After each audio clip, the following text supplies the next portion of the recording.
Haunui, welcome back to another moko walkthrough video. This is a piece that I did on the bro Reuben earlier in the year. Let's jump straight into it. I'll just go through the photos first. So this is a front view. As you can see, it's an upper sleeve piece. Really happy with the way this one turned out. Side view.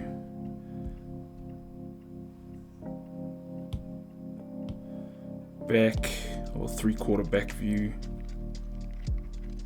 This was his first piece as well. Set like a machine. I think we finished at about 9:30 that night, maybe even a bit later. It was a pretty long day. A similar view to the last one, just a bit closer. An inside bicep. Now let me go back to this one here, which is the money shot really. So for this one, I can't remember exactly what the kōrero behind it was, but as you can see here, there's a bit of kōruru. It might have represented a kaitiaki or a guardian, I'm not too sure, I can't remember, but you can follow it here. So there's the mouth, nose, eyes, and there's his head, sort of all of this. And what I did with this one was played with positive and negative. And if you follow this puhoro down here, or this one here, let me just choose this one just for argument's sake. If you follow this puhoro, comes up, comes back down, then it comes up, and then it goes into the mouth.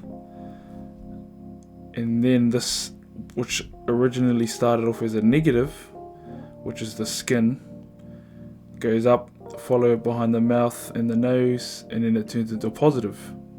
So it switches roles from negative to positive. Same on this side here. I was pretty stoked too with how that one turned out, because when I was drawing this, I remember having this flow in here all drawn up, and then I got to this part here where I was filling it all in, and I didn't want those fill-ins there and there to conflict with the fill-ins of the mouth and the nose. Because here, let me show you what would have happened if I were to fill it in. So you see how there's this bit of breathing room from here and here between these fill-ins and these fill-ins. Now if I were to fill that in, I'll show you what would have happened.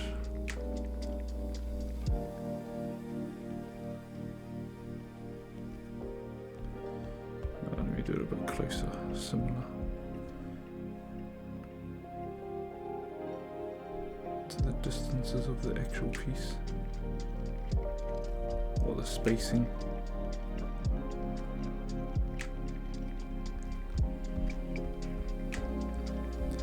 Now, all of this area in here sort of gets lost, especially this nose area.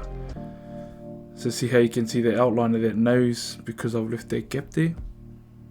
Just little things to think about is how the positive and negative areas of your piece interact with each other, because that's where moko gets its effect from. You know, where it gets its aesthetic effect from, is the contrast between the negative, which is the skin, and the positive, which are the areas that are filled in.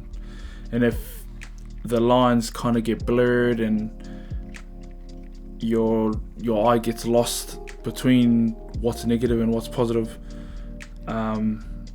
it makes for a harder read, makes the piece a bit harder to read. But that's my thought on it anyway. And I also did, let me change that color back, I'll go to pink. How's that look? Can't really see it. So because I had the eyes negative as skin, well, most of the time I just leave it as skin because that contrast reason again. I wanted to have a bit of repetition, a a bit of mirroring going on. So I created these, which ain't eyes, these are really just features to mirror this negative, and it kind of looks like those parts have been taken out of where the eyes are. And then if you look at it from afar, it creates kind of an interesting dynamic with these spots here among all of the positive, and then these spots here among all of that negative. It makes a really interesting thing to look at. And then moving on is these breaks that I do.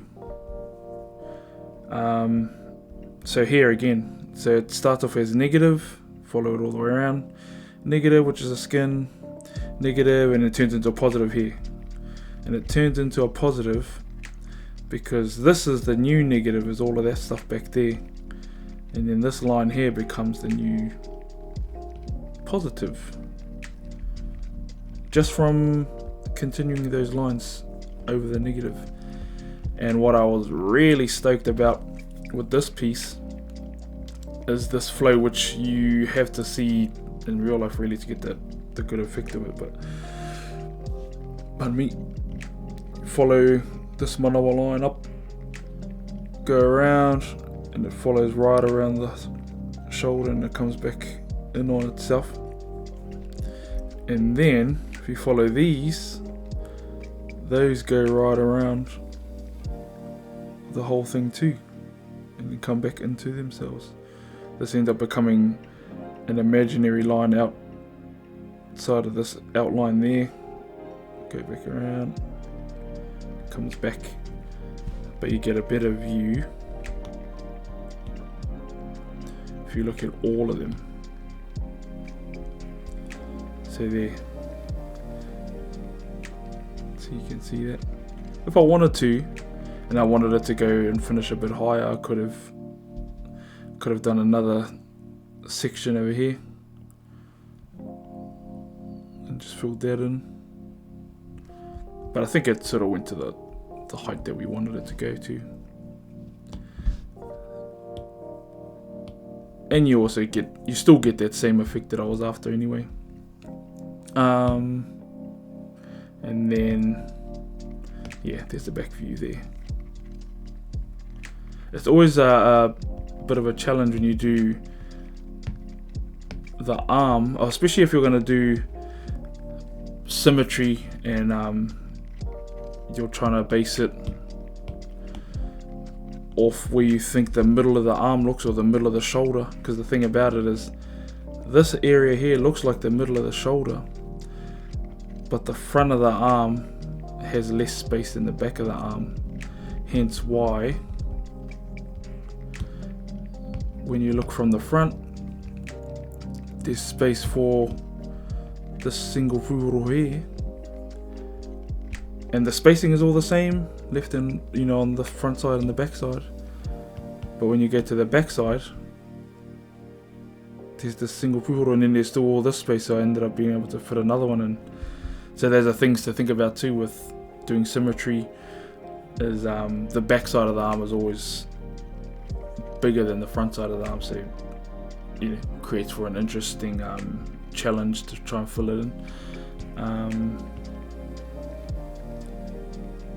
There's nothing much really to say other than what I've said in multiple other videos, is having good contrast ratio, contrast between complexity and simplicity.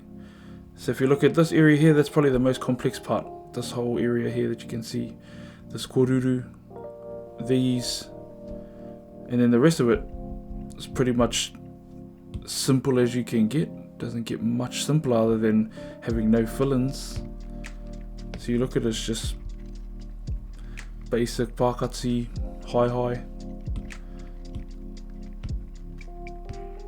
Look, that's even more simple.